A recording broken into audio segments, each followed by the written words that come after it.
أفضل صدقة سقيا الماء. دي قال النبي عليه الصلاة والسلام أفضل صدقة غرض صدقت أتسقيتي ويثما كمان خاصة الحيوان في الوقت الغيثنا.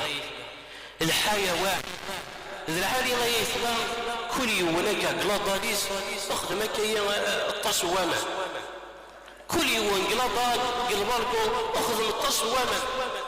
أي طير أي حيوان أدعك غادي سوق لما كامل سعيد رجل غمطرا وربي. شوف شو دي قرن النبي باش ياخذ معك الحديث ليس الحديثين.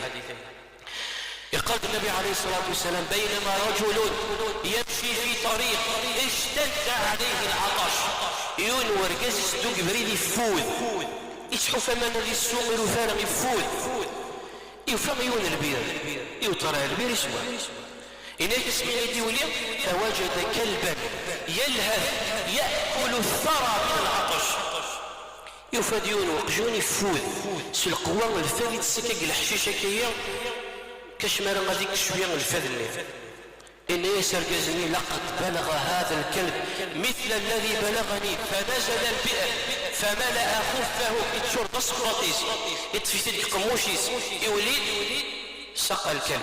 شو تقارن به فشكر الله له وغفر له. سبحان الله يشكر ربي ربي غير يشكر يعفى يسر.